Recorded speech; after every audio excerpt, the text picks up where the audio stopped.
नमस्कार, मैं हूं आपके साथ आलोक। आरक्षण यानी रिजर्वेशन, या यूं कहें कि भारतीय राजनीति की दुखती हुई रग पर किसी ने मानो हाथ रख दिया हो। और इसी आरक्षण को लेकर के सदियों से राजनीति होती आ रही है, या यूं कहें कि सियासत होती आ रही है। और इसी सियासत के बीच सामाजिक न्याय समिति ने ओबीसी आरक्षण को जो 27% है उसको 3 चरणों में बांटने की बात की है। पिछड़ा वर्ग, अति पिछड़ा वर्ग और सर्वाधिक पिछड़ा वर्ग। लेकिन इसी आरक्षण पर, इसी सियासत पर यूपी सरकार के जो लगातार निशाना साधते हैं मंत्री ओम प्रकाश राजभर की पार्टी ने भी साफ तौर पर इसे लागू करने की जल्द से जल्द धमकी दी है। लेकिन सबसे मजेदार बात यह है कि आरक्षण की बात तमाम सियासी दल करते हैं, राजनीतिक दल करते हैं, लेकिन जब इसकी समीक्षा की बात होती है तब कोई आगे नहीं आता है। जबकि समीक्षा को लेकर के अगर बात करें तो जिस संविधान ने आरक्षण की बात की है उसी संविधान में हर 10 साल बाद इसकी समीक्षा की बात भी की है। लेकिन कौन करता है, क्या है इसके समीकरण, जरा इस रिपोर्ट के जरिए जानने और समझने की कोशिश करेंगे। सबसे पहले एक रिपोर्ट।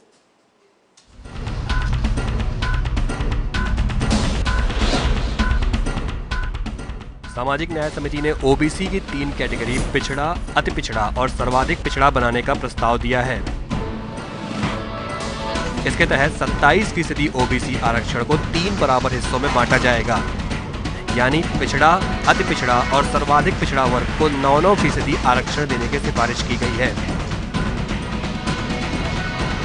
समिति की रिपोर्ट में पिछड़ा वर्ग में 12 जातियां, अति पिछड़ा में 59 जातियां और सर्वाधिक पिछड़ों की श्रेणी में 79 जातियों को रखा गया है। आरक्षण का बंटवारा होता है तो यादव, ग्वाल, सुनार, कुर्मी समेत 12 जातियां 1/3 आरक्षण पर सिमट जाएंगी, यानी पिछड़ा वर्ग को 3 श्रेणियों में 27 पदों पर भर्तियां होनी हैं, तो 12 जातियों को कुल 9 पद ही मिलेंगे। इस तरह SC/ST में भी दलित, अतिदलित और महादलित श्रेणी बनाकर इसे भी 3 हिस्सों में बांटने की सिफारिश की गई है। 22% SC/ST आरक्षण में दलित जातियों को 7%, अतिदलित जातियों को 7% और महादलित जातियों को 8% आरक्षण देने की सिफारिश की गई है। दलित वर्ग में 4, अतिदलित में 37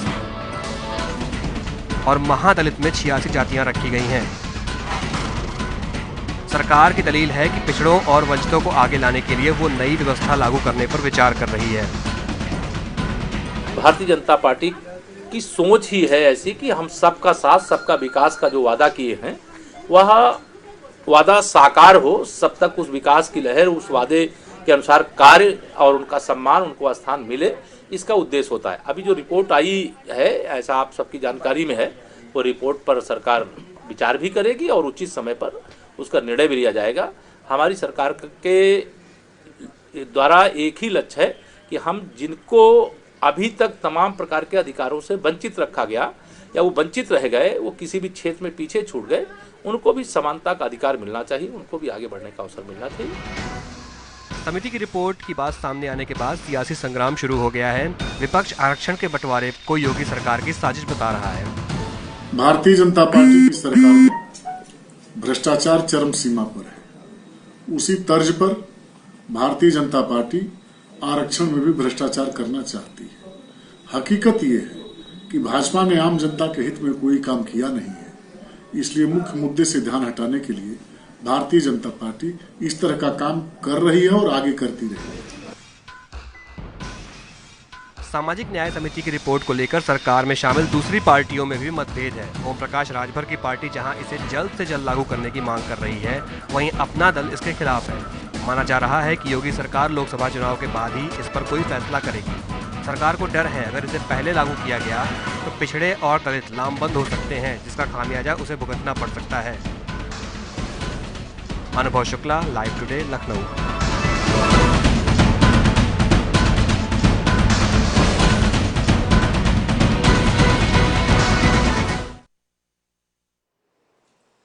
तो साफ तौर पर इस पूरी कवायद के बीच आखिर ये जो नया फार्मूला है आरक्षण का, इसके क्या सियासी मायने निकाले जाए। तमाम सारे ऐसे सवाल हैं जो आए हुए मेहमानों से, जिनके जवाब जानने की कोशिश करेंगे। जल्दी से आए हुए मेहमानों से अपने दर्शकों का तारुफ करा देते हैं। हमारे साथ बीजेपी की तरफ से प्रवक्ता हरीश श्रीवास्तव जी। हरीश जी नमस्कार, स्वागत है आपका। समाजवादी प्रवक्ता जगदेव सिंह यादव जी हैं। जगदेव जी नमस्कार, स्वागत है आपका। कांग्रेस प्रवक्ता उमा शंकर पांडे जी भी हमारे साथ हैं। उमा जी नमस्कार, स्वागत है आपका। दलित चिंतक प्रोफेसर कालीचरण स्नेही जी हमारे साथ हैं। कालीचरण जी नमस्कार, स्वागत है आपका। वरिष्ठ पत्रकार सुरेश बहादुर जी भी हमारे साथ हैं। सुरेश जी नमस्कार, स्वागत है आपका। साथ ही साथ अपना दल प्रवक्ता अरविंद शर्मा जी हमारे साथ हैं। अरविंद जी नमस्कार, स्वागत है आपका। और आरएलडी प्रवक्ता संतोष यादव जी भी हमारे साथ हैं। संतोष जी नमस्कार, बहुत बहुत स्वागत है। और भाजपा प्रवक्ता शक्ति सिंह जी भी हमारे साथ हैं। शक्ति सिंह जी नमस्कार, स्वागत है। आप सब मेहमानों का बहुत बहुत स्वागत करता हूं, लेकिन कुछ सवाल ऐसे हैं जिनके जवाबों के लेना आज बहुत जरूरी आए हुए मेहमानों से, और बड़ी जिम्मेदारी के साथ मैं एक सवाल सबसे पहले मैं हरीश जी से चाहूंगा। हरीश जी, ये जो आरक्षण को लेकर के जो नया फार्मूले की बात सामने आई है, पिछड़ा, अति पिछड़ा और सर्वाधिक पिछड़ा, इसके पीछे मकसद क्या है? मकसद अंत्योदय है।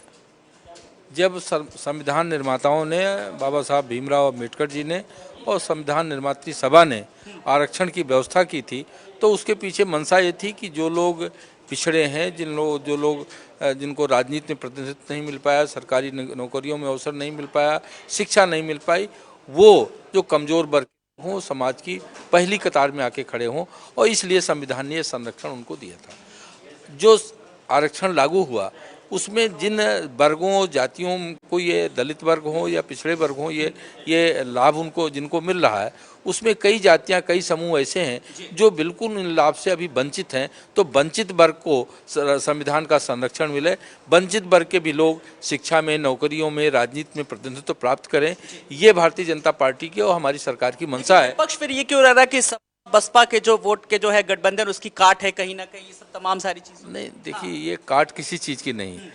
काट जो लोग केवल एक जातिवादी धड़ा बना करके अब तक राजनीति करते रहे, जिन लोगों को लगता है कि जैसे दलित वर्ग में कुछ ही लोगों को ये अवसर, इसका आरक्षण का लाभ मिल पाया है, पिछड़ों में कुछ ही जातियां हैं जो इसका लाभ उठा पाई, तो उनको ये लग रहा है कि सारा अवसर हमसे खिंच न जाए।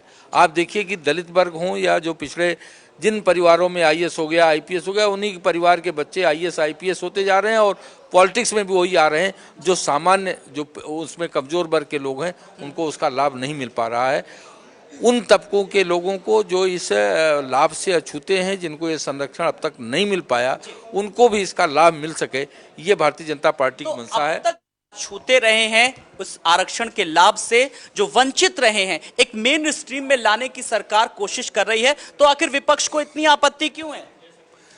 देखिए, एक संवैधानिक व्यवस्था थी कि जो पिछड़े लोग थे, शैक्षिक रूप से, सामाजिक रूप से, उनको एक क्लास बनाया गया, कास्ट नहीं, हम क्लास वाइज दिया गया। ये भारतीय जनता पार्टी के लोग कास्ट में बांटने का प्रयास कर रहे हैं, ये संविधान के विपरीत दशा है। देखिए, आपको देखिए 13 बेंच की इंदिरा साहनी के उसमें एक निर्णय दिया था कि आरक्षण नहीं हो सकता। अब एक सिंगल बेंच का निर्णय भी आ गया कि जो पिछड़े में आते हैं, अगर उन्होंने सामान्य वर्ग से ज़्यादा सीटें बोले आते हैं, नंबर लाते हैं, मेरिट में आते हैं, उनको उसी में दिया जाएगा। मानी 13 जजों के बेंच को नहीं माना गया और एक सिंगल बेंच को मान दिया, वही हाई कोर्ट का, सुप्रीम कोर्ट नहीं माना गया। ये इसलिए मैं बांटो राज करो की राजनीति है। ये कास्ट और क्लास की बात करते हैं, और आरक्षण की बात में तो इसमें बहुत साफ बात है। आप देश में सारी कास्टर हैं, जाति जनगणना करा लीजिए और जितनी जिसकी संख्या आरक्षण दे दीजिए। ये सबसे बड़ी व्यवस्था है, इसको क्यों लागू करते हैं? एक बात और आपको याद दिलावें, जब राजनाथ सिंह सरकार थी तब ये डिवीजन किया गया था, यादव 5%, कुर्मी साहब, इस तरह दिया गया था। सुप्रीम कोर्ट ने अशोक यादव गए थे, वहां कर दिया गया। ये व्यवस्था चलने लागू नहीं हो पाई थी वो व्यवस्था, उस पर भी हम सवाल करेंगे जी। लेकिन हमने दो खास मेहमानों को बुलाया, जो एक राजनीतिक दल है जो इसे लागू कराने के लिए लगातार धमकी दे रहा है, दबाव बना रहा है, जबकि दूसरा कहीं ना कहीं विरोध कर रहा है। हम सर के पास आएंगे। सर, आप लोग इतनी जल्दबाजी में क्यों हैं आखिर? देखिए, हम जल्दबाजी में नहीं हैं। आप देखेंगे तो देश में सबसे पहले जब पिछड़ों का आरक्षण नहीं लागू था, तो सीमावर्ती प्रदेश है बिहार, और स्वर्गीय कर्पूरी ठाकुर जी जो सामाजिक न्याय के एक पुरोधा माने जाते हैं, उन्होंने अपने प्रदेश में अति पिछड़ों का ये जो ढांचा हम लोग जो या वर्गीकरण की बात कर रहे हैं, वो पिछड़ों के आरक्षण मिलने से पहले वहाँ उन्होंने दे दिया था। उसी फार्मूले के तहत हम लोग चाहते हैं और रही बात सामाजिक न्याय समिति की, माननीय राजनाथ जी ने एक प्रयास किया, तो पहला प्रयास नहीं था, वो दूसरा प्रयास था, जबकि स्वर्गीय कर्पूरी ठाकुर फार्मूला इसको कहा जाता है। और 3 अक्टूबर 2013 को हाई कोर्ट ने माना कि पिछड़े वर्ग में अहिर, ग्वाला, ढड़होर उपजातियां और SC ST में चमार, जाटव, धुसिया, ये लोग अपने कोटे से अधिक, group A, B, C, D सभी ग्रुप में कोटे से अधिक ये लोग प्रतिनिधित्व ले चुके हैं। और उसी वर्ग में अन्य जो जातियां, लोग कहते हैं कि जाति, हम कहते हैं कि जब अनुसूची तैयार होती है वर्ग में लेने के लिए OBC में या SC ST में, तो जाति ही तो आधार होता है। और जाति प्रमाण पत्र बाकायदे भारत सरकार का अशोक स्तंभ लगता है और SDM DM मुहर लगा के देता है। तो हम तो कहेंगे कि संवैधानिक व्यवस्था है जातिवाद, संविधान फैला रहा है जातिवाद को। यदि जाति विहीन करना चाहते हैं तो जाति प्रमाण पत्र बंद कर दीजिए और आर्थिक सामाजिक ढांचा कर दीजिए। अब सीधा सीधा अपना दल की बात जो लगातार कहीं ना कहीं इसको धमकी दे रहा है। सर, अगर आपका विरोध है तो किस बात को लेकर है? लाखों करोड़ों की जनता अवाम जानना चाहती है। देखिए, सबसे इंपॉर्टेंट बात यहाँ पर यह है कि हम यहाँ पर क्वालिटेटिव एस्पेक्ट रिजर्वेशन की बात कर रहे हैं। सरकार की मंशा साफ है कि वो रिजर्वेशन को एक व्यापक तरीके से लागू करना चाहती है। हमारा एक यहाँ पर जो पॉइंट है वो ये है, 1931 के बाद जातीय जनगणना नहीं हुई है। 2011 के जो आंकड़े हैं जिसकी बेसिस पे हम जो सामाजिक सोशल पॉलिसीज़ को इम्प्लीमेंट कर रहे हैं ग्रामीण क्षेत्रों में, उसके डेटा फॉल्टी है। तो हमारा सिर्फ एक सिंपल सा पॉइंट है कि पहले जातीय जनगणना राष्ट्र स्तर पे कराई जाए, जो कि 2021 में प्रपोज्ड है, और उसके बाद इसको व्यापक तरीके से तब लागू किया जाए। उससे क्या होगा कि जिसकी जितनी भागीदारी है उतनी उसको हिस्सेदारी मिलेगी। ये हमारी पार्टी का पॉइंट है। और आपने देखा होगा जितने भी निचले स्तर पे आज जब हम पात्र अपात्र या जो भी योजनाएं विकास की लागू हैं, उसमें जो भी विषमताएं, जो भी समस्याएं, जो भी गलतियां निकल रही हैं, वो इसी वजह से निकल रही हैं पात्र और अपात्र की, कि ये आंकड़े सही नहीं है। तो जब आंकड़े सही नहीं है तो आप इसको व्यापक तरीके से, क्वालिटी तरीके से नहीं लागू कर सकते। ये हमारा सिंपल पॉइंट है। इसमें हम सरकार से डिसएग्रीमेंट। आंकड़े नहीं सही है, शायद इसी को लेकर के सरकार से नाराजगी है। हरीश जी, आदरणीय जगदेव जी ने और जो अपना दल के प्रवक्ता हैं उन्होंने भी, दोनों लोगों ने एक सवाल उठाया जातीय जनगणना की। मुझे आप बताइए कि आज़ादी के बाद से अब तक जिन जातियों को लाभ मिल चुका, उसी समूह के, उसी वर्ग के, और जिनको नहीं मिला, वो उसको कौन कंपनसेट करेगा? आज तक तो ये 70 साल तक ये लोग लाभ उठा रहे हैं। अब कह रहे हैं कि जातीय जनगणना हो जाए और जिसका जितना परसेंटेज उसकी उतनी भागीदारी। तो उनका न्याय कहाँ गया? उनके हिस्से के जो अब तक आप लोगों ने आनंद उठाया, उसको आप कैसे देंगे? चलिए, दलित चिंतक इस सवाल का जवाब मुझे लगता है कि सर लेंगे। सर, जब मेन स्ट्रीम में लाने की कोशिश की जा रही है, जो अब तक इस सुख से वंचित रहे हैं, अगर सरकार उनके लिए कोशिश कर रही है तो दिक्कत क्या है? देखिए, दिक्कत वाली बात नहीं है संविधान की। संविधान के अनुसार हम जाति विहीन की संकल्पना का संकल्प लिए हुए हैं, लेकिन इससे जाति का जो दायरा है वो फिर से सघन होगा और आपस में ही मतलब जाति का जो और संघर्ष है अंदर, वो चालू हो जाएगा। दूसरी बात मैं ये कहता हूँ, क्या इस तरह का फार्मूला जनरल क्लास के लिए लाने वाले हैं माननीय प्रधानमंत्री जी या माननीय मुख्यमंत्री जी? क्योंकि जनरल कोटे में भी एक विशेष जाति के लोग या एक दो जाति के लोग ही सब पोस्टों पर भरे पड़े हैं। आपको देखते होंगे सारे जगह, PM ऑफिस से लेकर के सब बड़ी पोस्टों पर, वहाँ भी जो है। और जब तो कि जिस तरह से कल्याण की बात यहाँ हो रही है कि एक जाति के लोग मजा मानते रहे, ये करते रहे, क्या ऐसा वहाँ भी करने वाले हैं? सरकार सामाजिक समरसता की बात कर रही है, लगातार अंत्योदय की बात कर रही है, सब कुछ लग रहा है गले उतर रही है सब बातें। नहीं, ये सब देखिए, ऐसा है, यदि सचमुच में सरकार की ये मंशा है तो माननीय योगी जी यहाँ हैं और भारत के प्रधानमंत्री माननीय मोदी जी हैं। जब इतनी ही अच्छी है, इतनी कल्याणकारी है, तो सारे देश में जो सेंट्रल की सर्विस उसमें क्यों लागू नहीं कर दिया जाता है?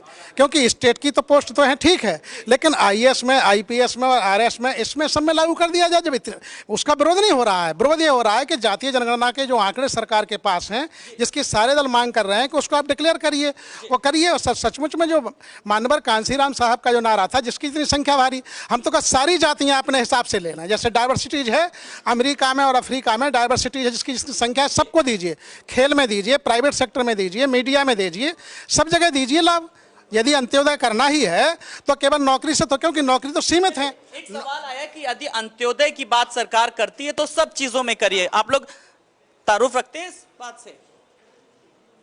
नहीं, हमसे क्वेश्चन करिए। हमसे क्वेश्चन तो करिए, क्या पूछना चाहते हैं आप हमसे? सवाल यही है कि जिस आरक्षण को लेकर के अगर सरकार बात कर रही है, जो विरोध हो रहा है, किस बात को लेकर के विपक्षी विरोध कर रहे हैं? नहीं, विरोध तो हम भी कर जी, किस बात का लेकर के विरोध कर रहे हैं कि आरक्षण अभी व्यापक रूप से लागू ही नहीं हो पाया है। जो हमारा आरक्षण है उसको अगर व्यापक व्यवस्था की जाए तो वो लागू नहीं हो पाया है। सुप्रीम कोर्ट में जज कौन होंगे, इसकी व्यवस्था कोई नहीं है। हाई कोर्ट में जज कौन होंगे, इसकी कोई व्यवस्था नहीं है। IAS PCS अधिकारियों में कौन क्या होगा, इसकी कोई व्यवस्था नहीं है। तो आरक्षण तो भी व्यापक रूप से लागू ही नहीं हो पाया और उसको खत्म करने की व्यवस्था पहले होने लगी। जो हमारा संविधान है, संविधान का अनुच्छेद 16 में साफ साफ पिछड़े वर्ग और दलित वर्ग की बात की गई है। उसमें किसी जाति की बात नहीं की गई है, किसी धर्म की बात नहीं की गई है। संविधान में आरक्षण की एक नीति बताई गई है। ये आरक्षण नीति कैसे चलेगी ये भी बताया गया है। तो जब हम व्यापक रूप से अभी आरक्षण को लागू ही नहीं कर पाए तो उसमें हम व्यवस्था अलग से क्यों करने लगे? तो इस बात का तो विरोध होना चाहिए कि हमको तो अभी वहां पहुंचना है जहां पहुंचना चाहिए। और रही बात जो 50% में दुनिया है, आप तो इस बात के जानकार आदमी हैं कि 50% में पूरी दुनिया को आरक्षण है और 50% में 14% लोग हैं। तो आरक्षण कहां लागू है? आरक्षण तो उस 50% में भी होना चाहिए। जो 50% में 14% के लोग भागीदारी लिए बैठे हैं अकेले, उसमें भी हमारा आरक्षण होना। मेरा विरोध तो इस बात का है, भले उसको सुप्रीम कोर्ट नहीं मानता है, लेकिन उस पर आरक्षण होना चाहिए कि 14% में 50% लोग बैठे हैं, उसमें भी हमको आरक्षण मिलना चाहिए। मेरा विरोध तो ये है। जी, चलिए मैं सबकी पहले बात सुन लूंगा। पहले सर, कांग्रेस की अगर बात करें तो इस मामले में बड़ी खामोशी है, अभी कोई बहुत ज्यादा टिप्पणी नहीं आई, प्रतिक्रिया नहीं आई। देखिए, भारतीय जनता पार्टी ने अभी धर्म सभा का आयोजन किया था जो बुरी तरीके से फेल हो गया।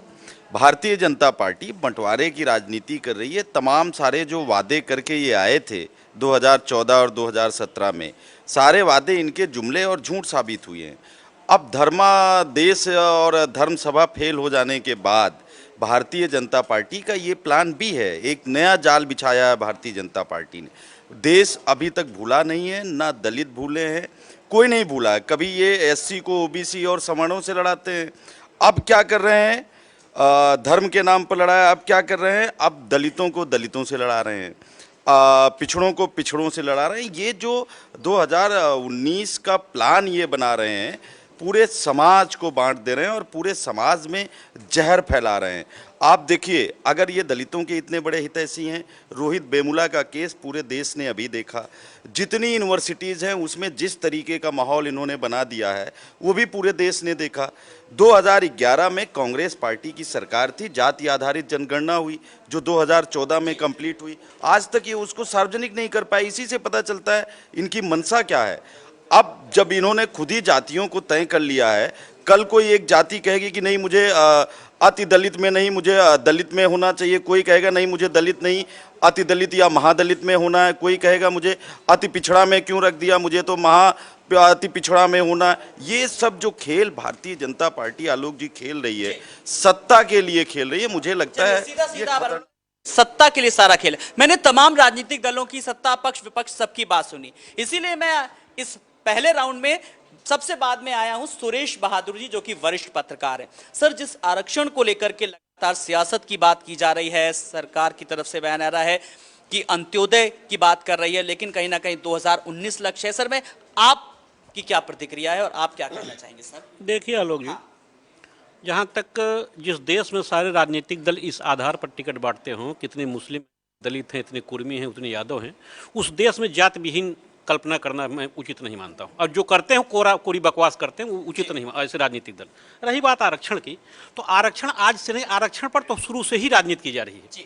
और कहीं ना कहीं जो भी राजनीतिक दल आते हैं आरक्षण की बात करते हैं, बहुत बढ़ चढ़ के बात करते हैं। जब बात करने की बात आती है तब कहीं ना कहीं मामला फिस हो जाता है। जैसे समाजवादी पार्टी जब मुलायम सिंह जी थे, कितनी 16 जातियों को हमेशा से शामिल करने की बात की जा रही है कि SC ST में, और रोज भेजा जाता है।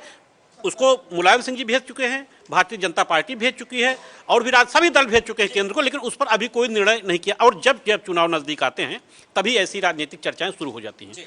तो जहां तक आरक्षण की बात है, ये एक प्रयास जगदेव जी ने ठीक कहा था, राजनाथ जी ने भी अपनी सरकार में किया था, लेकिन उन्हीं के मंत्री अशोक यादव कोर्ट चले गए थे, मामला वहीं का धरा का धरा गया था। मैं इसका पक्षधर हूं, जैसे एक अगर सरकार की परिकल्पना है और सरकार की नीयत साफ है और आरक्षण के मुद्दे पर साफ है, तो सरकार के इस कदम का स्वागत किया जाना चाहिए, लेकिन ईमानदारी से हो। वो कहीं ऐसा ना 2019 के चुनाव को ध्यान में रख करके ऐसा कोई निर्णय न लिया जाए। आरक्षण जो पिछड़े हैं, जो दलित हैं, जो सोच सामाजिक रूप से जो पिछड़े हैं, ये सच बात है। आरक्षण में कहीं जात की बात नहीं की गई है। सामाजिक रूप से पिछड़े हम भी हो सकते हैं, कोई किसी भी जाति के हो सकते हैं, किसी भी धर्म के हो सकते हैं, लेकिन चर्चा इसलिए नहीं हुई कि पहले से माना गया कि अति समाज में जो अति पिछड़े लोग थे, चाहे दलित वर्ग था, चाहे पिछड़ा वर्ग, वो पिछड़े थे, तो बस उन्हीं को मान लिया गया कि जैसे उन्हीं के लिए आरक्षण की बात की जा रही। आरक्षण हमारे लिए बात की जाती है, आपके लिए भी बात की जाती है, इनके लिए बात की जाती है, लेकिन ये चर्चा हम लोग नहीं कर पाए, न साहस से जुटा पाए। तो अगर आरक्षण के बारे में सरकार की नीयत साफ है तो निश्चित रूप से लागू किया जाए। और वैसे लोग जो निश्चित रूप से आरक्षण का लाभ, अब एक बात ही बताइए, क्या रामविलास पासवान को आरक्षण की जरूरत है? शरद यादव को आरक्षण की जरूरत है? आपको मुलायम सिंह यादव को आरक्षण की जरूरत है? मायावती को आरक्षण की जरूरत है? फिर क्यों? इनको तुरंत आगे बढ़ के आना चाहिए और आरक्षण की वकालत करनी चाहिए कि मुझे आरक्षण का लाभ नहीं चाहिए, जो मेरे दलित वंचित कुचित हैं इनको आरक्षण का लाभ लेने दिया जाए। तो सब्सिडी की तरह राजनीतिक दल जो है कम से कम अपनी नीयत साफ कर रहे हैं। चुनाव में क्रीमी लेयर एक बना दी गई कि जो आदमी क्रीमी लेयर में आ गया है उसको आरक्षण नहीं मिलेगा। तो जब क्रीमी लेयर में हम आ गए तो हम ऑटोमेटिक आरक्षण, इसके लिए कहां से होगी, कौन करेगा? हरीश जी को जाना है, लेकिन हरीश जी मैं चाहूंगा कि एक समूचे विपक्ष को, एक तमाम सारी आवाम को आप एक संदेशा देके जाइए और अपनी बात रखिए कि जो विपक्ष सवाल उठा रहा है कि 2019 को लेकर के सरकार ने कदम उठाया है, उसको कैसे आप विश्वास दिलाएंगे? देखिए, जैसा कि आदरणीय सुरेश बहादुर जी ने कहा, सरकार की मंशा और नीयत एकदम साफ है।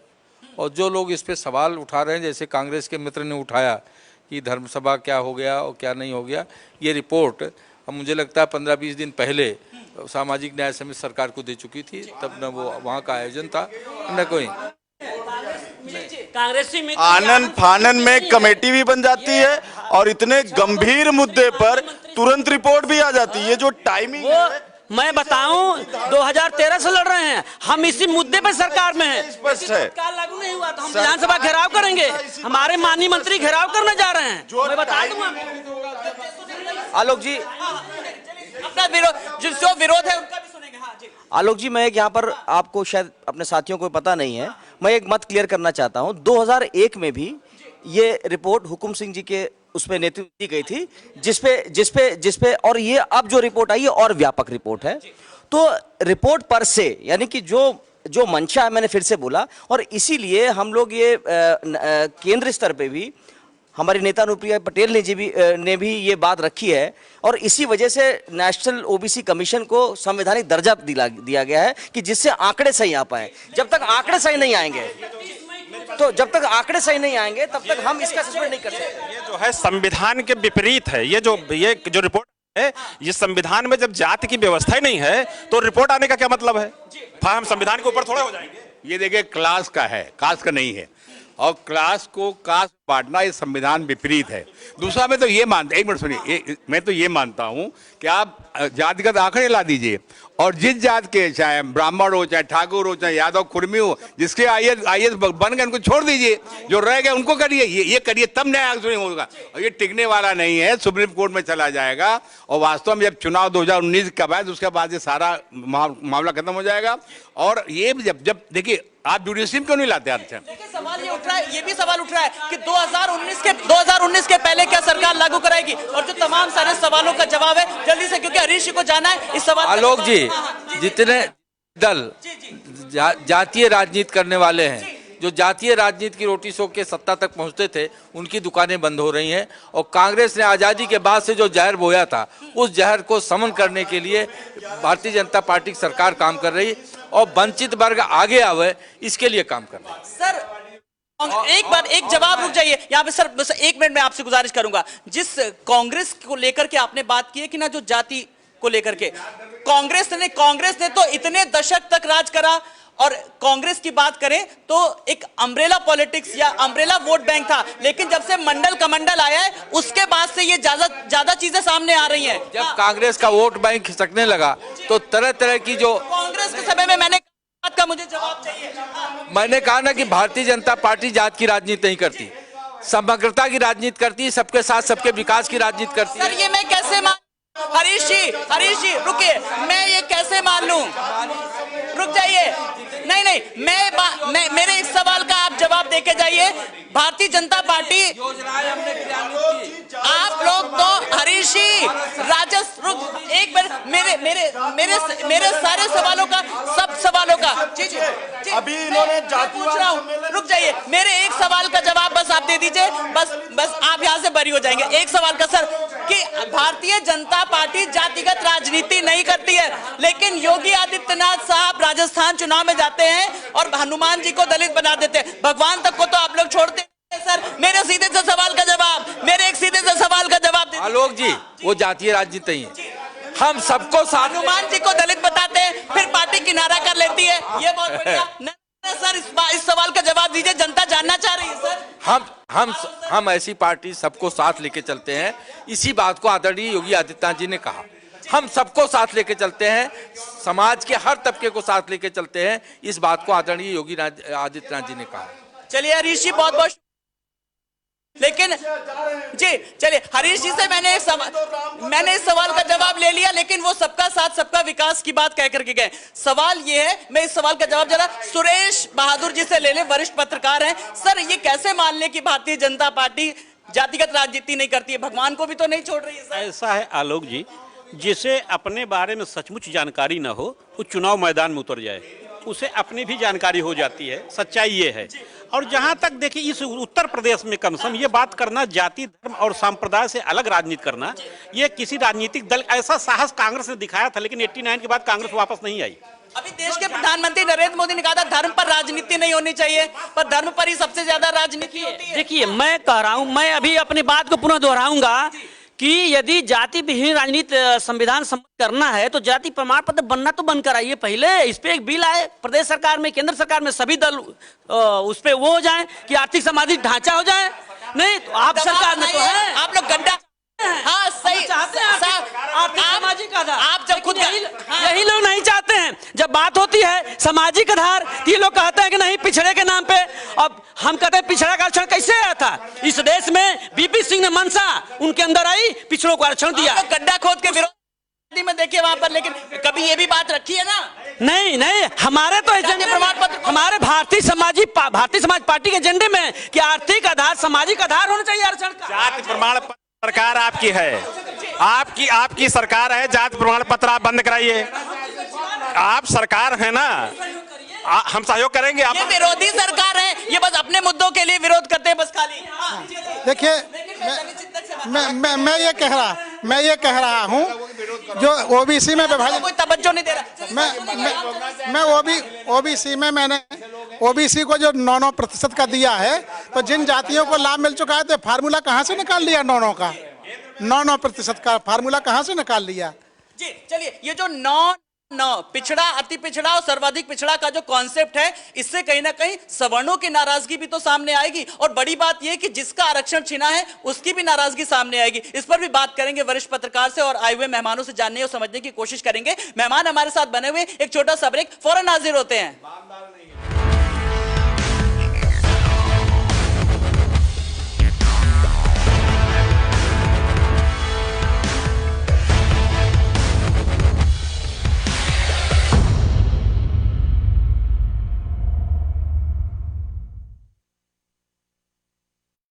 पंद्रह खास जड़ी बूटियों से बना पेट सफा आयुर्वेदिक चूर्ण आज ही ले आए। पेट सफा पहली रात से ही असर दिखाता है और इसकी आदत भी नहीं पड़ती।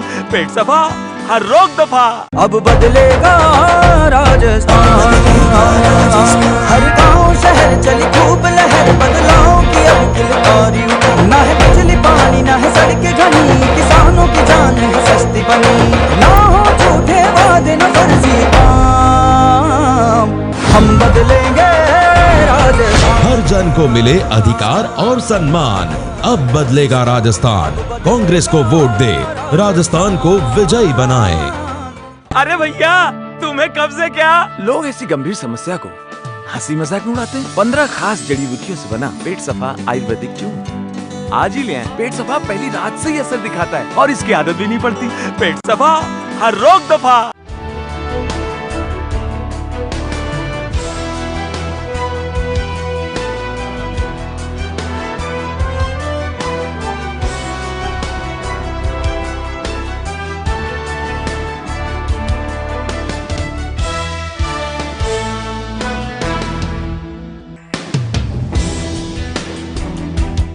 सोशल साइट्स पर भड़काने वाले, दूसरों की भावनाओं को ठेस पहुंचाने वाले और देश हित के खिलाफ नजर आने वाले मैसेज कतई फॉरवर्ड न करें। हम बदलेंगे, देश बदलेगा। ब्रज के रसिया हूं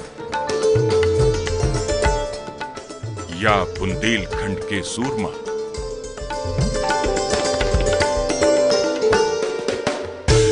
पूर्वांचल की माटी हो या पश्चिम की हरियाली, सुबह बनारस से शाम अवध तक, लाइव टुडे, तेज नजर, सही खबर।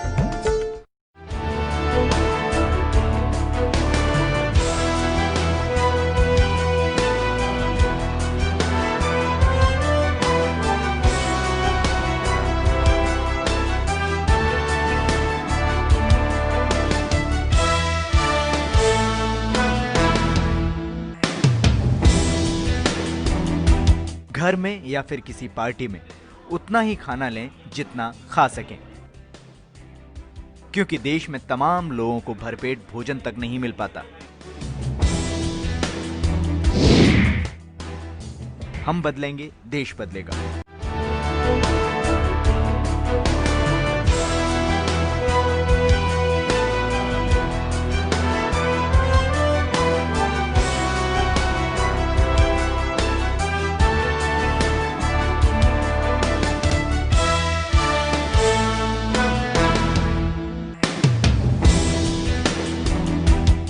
सफर के दौरान रेल, बस या फिर किसी अन्य जगह पर कूड़ा ना फेंकें।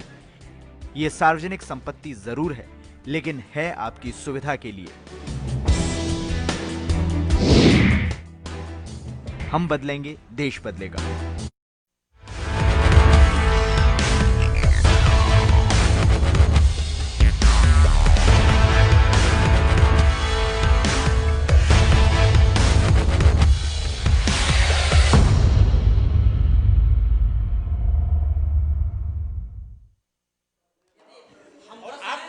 तो ब्रेक के बाद आपका स्वागत है। मेहमान लगातार हमारे साथ बने हुए हैं। ब्रेक में जाने से पहले हम इस आरक्षण के बंटवारे को लेकर के बात कर रहे थे और ये जो हमने आज की अपनी डिबेट है फेसबुक लाइव भी करी थी। तमाम सारे दर्शक हमारे साथ जुड़े और सवाल पूछ रहे हैं, लेकिन इनमें से एक सवाल मैं दर्शकों का सेलेक्ट कर रहा हूं, जो सवाल मैं वरिष्ठ पत्रकार से पूछना चाहूंगा। सर, ब्रेक में जाने से पहले जो सवाल भी उठा भी था और हमारे तमाम सारे दर्शकों ने जो फेसबुक लाइव के जरिए एक सवाल पूछा है कि आरक्षण व्यवस्था की जिसकी हम बात कर रहे हैं, सवाल एकदम वाजिब है, इसलिए आम लोगों के हितों से जुड़ा, इसलिए मैंने उस सवाल को सेलेक्ट करा और आपसे पूछा कि जिसको आरक्षण का एक बार लाभ मिल चुका उसको दोबारा क्यों मिले।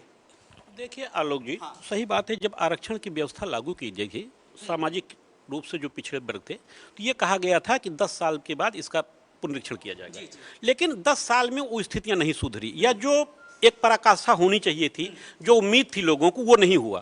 और आप इसको खैर आप दूसरे तरीके से भी, जो दूसरे राजनीतिक दल दूसरे तरीके से भी जोड़ते थे, लेकिन ये सच बात है, जो समुचित विकास होना चाहिए था, चाहे दलित समाज हो चाहे पिछड़ा हो, वो समुचित विकास का लाभ उनको नहीं मिल पाया। और यही कारण रहा कि कांग्रेस के कार्यकाल में कांग्रेस उसको बढ़ाती भी है। ये बात दूसरे ही कुछ तो आरोप लगते गए कि राजनीतिक कारणों से, जातिगत आधार पर करने के लिए, जाति को वोट बैंक करने के लिए कांग्रेस पे ऊपर बराबर ये आरोप लगते रहे। लेकिन फिर भी आरक्षण का निश्चित रूप से 10 साल बाद जो भी पुनरीक्षण के आरक्षण बढ़ाया जाता रहा। लेकिन ये भी सच्चाई स्वीकार करनी हो, आज इतने वर्षों के बावजूद भी ये निश्चित तौर पर कहा जाएगा कि अभी भी आरक्षण का समुचित लाभ उन वंचित समुदाय को नहीं मिल पा रहा है। क्या आपको लगता है कि जो आरक्षण का जो लाभ मिला ये वो उनको वाकई में वंचित जो है उनको वास्तव में नहीं मिल पा रहा? नहीं, बिल्कुल नहीं मिल पा रहा है। आज की जो स्थिति है, मतलब हमारा जो पिछड़ा वर्ग था, दलित वर्ग था, जो जहां पे था, कुछ लोगों की बात आप छोड़ दीजिए, जैसे आपने रामविलास पासवान का नाम ले लिया, मुलायम सिंह यादव का नाम ले लिया, लालू यादव का नाम ले लिया, चलो जगदेव सिंह यादव जी का भी उसमें शामिल कर लीजिए।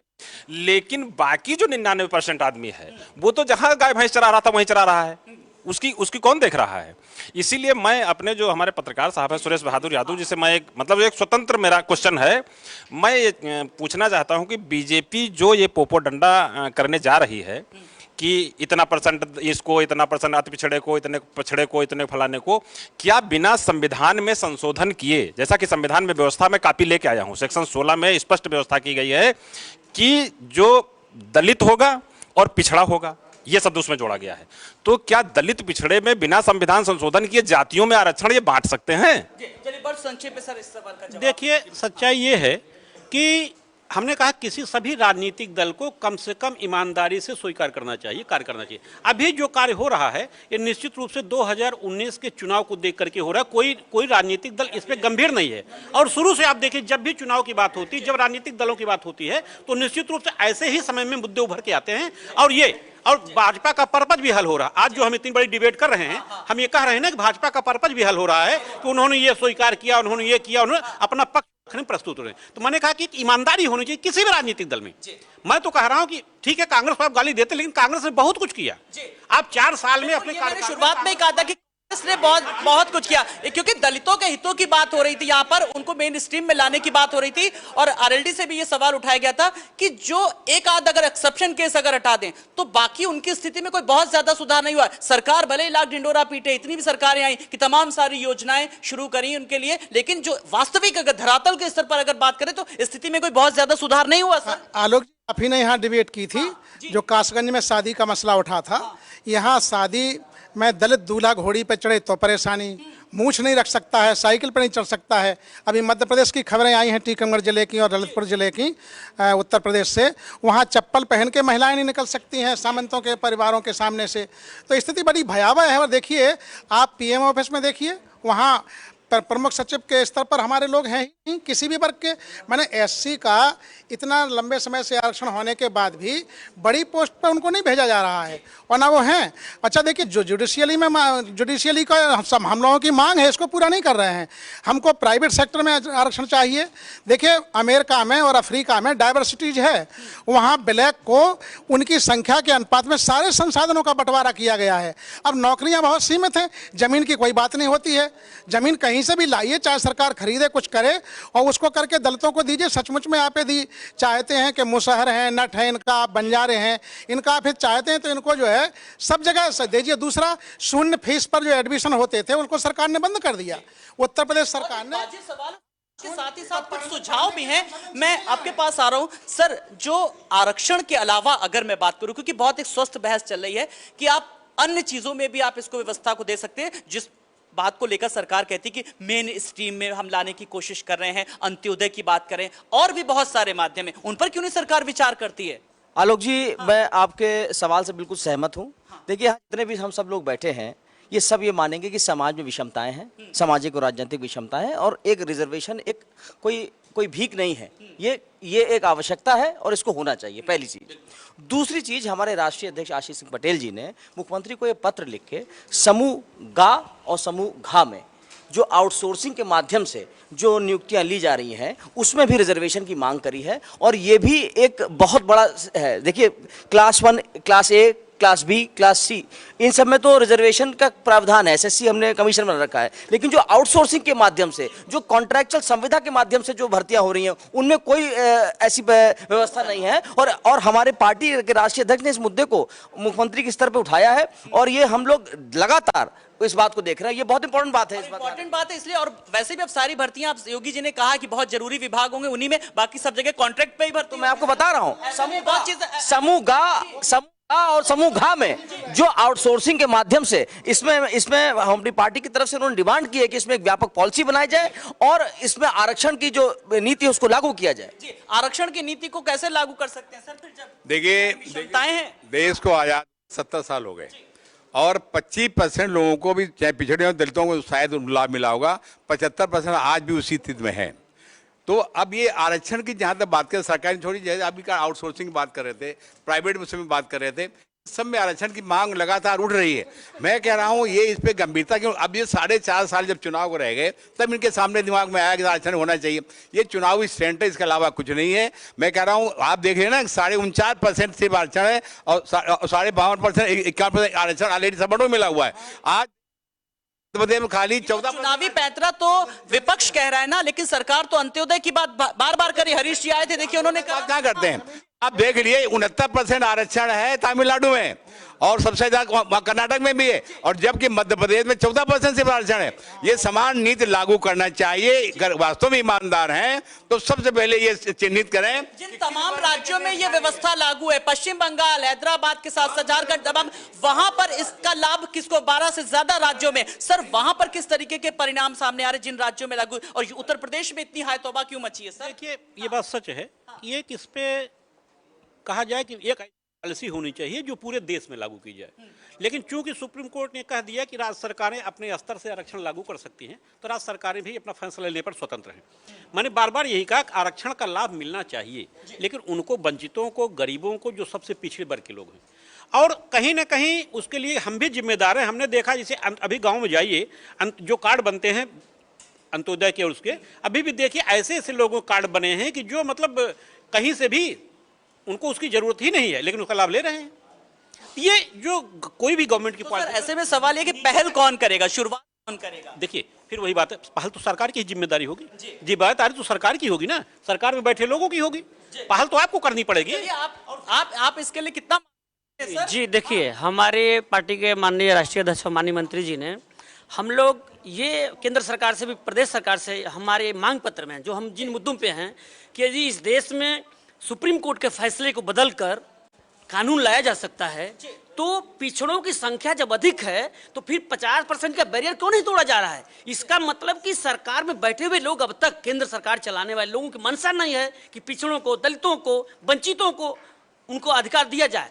यदि संख्या अधिक है तो कानून लाकर इसकी संख्या बढ़ाकर और आरक्षण 50% से ऊपर ले जाया जाए। ये हमारे माननीय मंत्री ओम प्रकाश राजभर का एजेंडे में है, हम लोग इस पे लड़ रहे हैं, लेकिन ये जब तक नहीं होता है, लेकिन 1951 से 91 से पिछड़ों का आरक्षण है। यदि पूर्ववर्ती सरकारों को देखें, अच्छा सर, कभी-कभी एक सवाल है कि आप लोग सर आप लोग हल्ला ज्यादा करते हैं। हल्ला, यदि कान में रुई डाला है कोई सरकार, हाँ नहीं, कभी वाजिब मुद्दे नहीं उठाते, बहुत कभी वाजिब मुद्दे नहीं है। अति पिछड़ों का हक मांगना, पिछड़ों के अधिकार की बात कर रहे हैं, ये वाजिब मुद्दा नहीं है। हम खा रहे हैं ना, जब राजभर साहब तो कुछ और नहीं, जब कभी भी विरोध करते हैं। आप बताइए, राजभर जी यदि कैबिनेट में हैं तो कैबिनेट की कार्रवाइयों का प्रसारण तो होता नहीं है। ये यही होने लगा कि उनके बयानों को बहुत हल्के में लिया जा रहा है। अब ये सब जब सब देखिए, वो तो बोलते हैं हल्के में, हमारे बयान को आप हल्के में सरकार में बैठे हुए जो हमारे बड़े भाई है ले सकते हैं, जनता जवाब दे देगी।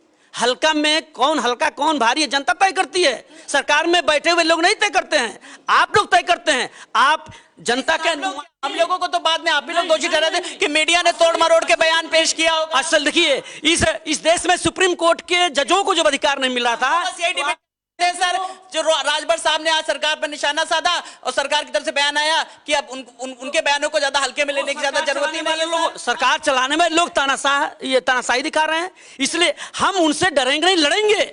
हम लड़ेंगे, हम इसी मुद्दे पर लड़ रहे हैं कि जब सुप्रीम कोर्ट में बैठे हुए लोगों को जब अपनी बात कहनी होती है तो आपके माध्यम से कहते हैं सर, अगर आप लड़ाई लड़ना चाहते हैं, मेरा कहना है, अगर आप सरकार की नीतियों का विरोध करते हैं, सरकार से सहमत नहीं हैं, तो सरकार चलने मत दीजिए, सरकार गिराइए इनकी, सरकार बार बार गिरे। यदि हाउस में हमारी संख्या होती तो हम ये भी करते, लेकिन आप तो संख्या आ जाएगी।